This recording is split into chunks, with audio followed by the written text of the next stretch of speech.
لله رب العالمين والصلاة والسلام على سيد الأنبياء والمرسلين أما بعد فأعوذ بالله من الشيطان الرجيم بسم الله الرحمن الرحيم وآمنوا بما أنزلت مصدقا لما معكم ولا تكونوا أول كافر به ولا تشتروا بآياتي ثمنا قليلا وإياي فارهبون ولا تلبسوا الحق بالباطل وتكتموا الحق وأنتم تعلمون صدق الله مولانا العلي العظيم وبلغنا رسوله النبي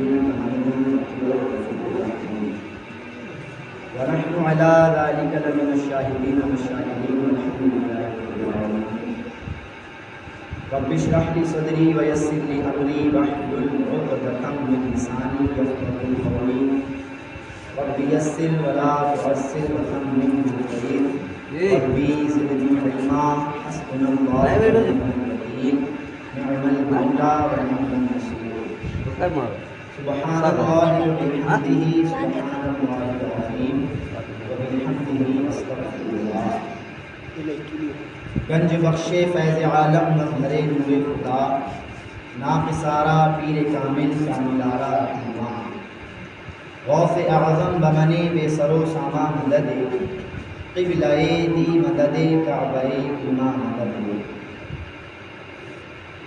کتب و احادیث میں درود و سلام پڑھنے کے بے شمار فضائل و برکات بیان کیے گئے ہیں۔ اللہ کے رسول سرور کائنات فخر موجودات سیاح افلاک صلی اللہ تعالیٰ علیہ وآلہ وسلم کہ جو شخص مجھ پر ایک مرتبہ درود پاک پڑھتا ہے تو اللہ تعالیٰ اس پر 10 رحمتیں نازل فرماتا ہے اور اس کے 10 گناہوں کو معاف فرماتا ہے اور اس کے 10 درجات بلند فرماتا ہے۔ یعنی ایک بار درود پاک پڑھنے پر 30 نیکیاں ملتی ہیں۔ کتنی نیکیاں؟ 30 نیکیاں۔ 10 نیکیاں ملتی ہیں، 10 گناہ معاف ہوتے ہیں اور 10 درجے بلند ہوتے ہیں۔ کتنی ہو گئی ٹوٹل؟ 30۔ یعنی 30 چیزیں ہمیں ملتی ہیں، جن میں سے 10 نیکیاں ہیں، جن میں سے 10 ہمارے گناہ معاف ہو رہے ہیں اور جن میں سے 10 ہمارے درجے بلند ہو رہے ہیں۔ کتنی بار درود پڑھنے پر؟ فقط ایک مرتبہ۔ یعنی ایک مرتبہ درود پڑھنے پر 30 نیکیاں ہیں، تو جو 30 مرتبہ درود پڑھے اس کی نیکیوں کا حال کیا ہوگا؟ پھر جو 60 مرتبہ درود پڑھے اس کی نیکیوں کا کیا حال ہوگا؟ پھر جو 64 مرتبہ درود پاک پڑھے اس کی نیکیوں کا کیا حال ہوگا؟ اور پھر جو ایک دن میں کم از کم 100 مرتبہ درود پاک پڑھ لے تو پھر اس کی درجات کا عالم کیا ہوگا؟ تو کم سے کم ہمیں یہ تو چاہیے کہ ہم پورے دن میں نہیں زیادہ نہیں 313 بار تو کم از کم 100 بار درود پاک ایک دن میں مکمل کریں۔ یعنی صبح اٹھنے سے لے کر کے رات میں سونے تک میں ہمارا یہ 100 بار کا درود پاک مکمل ہو جانا چاہیے۔ اگر انشاءاللہ ہم درود پاک کی کثرت کرتے رہیں گے، فائدہ یہ ہوگا کہ درود پاک پڑھنے سے جس پر پڑھا جا رہا ہے اس کو تو ملتا ہی ہے فائدہ، لیکن جو پڑھ رہا ہے اسے زیادہ فائدہ ملتا ہے۔ جو درود پڑھ رہا ہے، جو میرے آقا پر درود و سلام بھیج رہا ہے، تو حضور کا فرمان ہے درود پڑھو تو ثواب دیا جاتا ہے اور سلام پڑھو تو جواب دیا جاتا ہے۔ لہٰذا اگر آپ نبی پر درود پڑھیں گے تو ثواب بھی ملے گا اور اگر جی لگا کر سلام پڑھیں گے تو آقا کا جواب بھی ملے گا۔ تو آئیے کچھ سننے اور سنانے سے قبل سرکار نامدار، مدینے کے تاجدار، دو عالم کے مالک و مختار، کالی کالی کملی میں چھپانے والے آقا، لمبے لمبے ہاتھوں سے بھیک دینے والے آقا، شفاعت دلانے والے آقا، مغفرت کرانے والے آقا، جنت میں ساتھ لے جانے والے آقا، جہنم سے باہر نکلوانے والے آقا، جناب احمد مجتبیٰ محمد مصطفیٰ صلی اللہ علیہ وآلہ وسلم کی پیاری پیاری بارگاہ اقدس پناہ میں ایک بار پورا مجمع بڑے ہی ادب و احترام کے ساتھ بارگاہ رسالت میں درود پاک کا ہدیہ پیش کریں اور پڑھے بآواز بلند اللہم صلی اللہ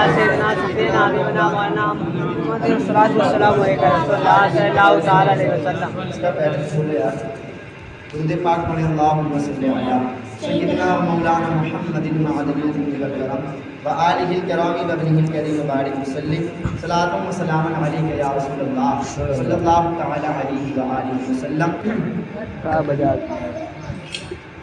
پچھلے جمعے کو تو خیر بات ہی دوسری تھی، آپ لوگ اتنے اچھے اچھے کارنامے کر رہے تھے کہ ایک جمعہ بالخصوص آپ کے لیے نکالا گیا، تو پچھلے جمعے کی تو بات ہی ختم کر دی تھی، اس کے پچھلے جمعے آئی گئی۔ تو پچھلے سے پچھلے جمعے میں آپ لوگوں نے سنا تھا کہ اللہ تعالیٰ نے یہودیوں سے دو چیزیں کیا کہا تھا۔ پہلی چیز یہ کہی تھی کہ اے یہودیوں میرا احسان یاد کرو، میرا احسان یاد کرو۔ اور آپ نے احسان کے بارے میں سنا تھا، فرعون سے نجات مل گئی، ہاں پورا آپ نے واقعہ ڈیٹیل کے ساتھ سنا کہ فرعون نے کیسے حملہ کیا، کیسے اس کا لشکر آیا، اور پھر کیسے اللہ نے حضرت موسیٰ کی قوم کو پار کروایا اور فرعون کو تباہ کیا۔ یہ پوری ڈیٹیل آپ سن چکے ہیں۔ اب اس کے آگے اللہ تعالیٰ یہودیوں سے پھر کہہ رہا ہے، اب یہودیوں سے ہی خطاب ہے، اللہ تعالیٰ یہودیوں سے کہہ رہا ہے وَآمِنُوا بِمَا أَنزَلْتُ مُصَدِّقًا لِمَا مَعَكُمْ۔ اللہ تعالیٰ نے فرمایا کہ ایمان لاؤ جو ہم نے نازل کیا ہے، ایمان لاؤ جو ہم نے نازل کیا ہے نازل کیا تمہارے بیچ میں۔ اچھا اب آپ سادہ سی بات ہے، آپ سب جانتے ہیں اللہ نے کیا نازل کیا ہے، قرآن۔ کیا نازل کیا ہے؟ قرآن۔ قرآن نازل کیا ہے، لیکن اسی کے برعکس ذرا اور آئیے، اللہ نے قرآن بھی نازل کیا ہے اور قرآن ہی میں اللہ تعالیٰ فرماتا ہے قد جاءکم من اللہ نور و کتاب مبین۔ دو چیزوں کا ذکر اللہ نے کیا، کیا؟ قد جاءکم من اللہ نور و کتاب مبین۔ پہلی چیز نور، پہلی چیز نور، نور، اور دوسری چیز کتاب۔ کتاب مانے قرآن، قرآن۔ کتاب مانے کتاب اللہ، اللہ کی کتاب یعنی قرآن۔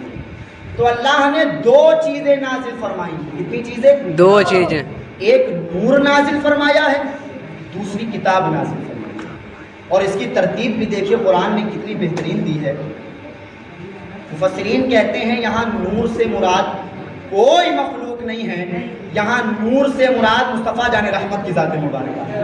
بے شک۔ یہاں نور سے مراد کون ہے؟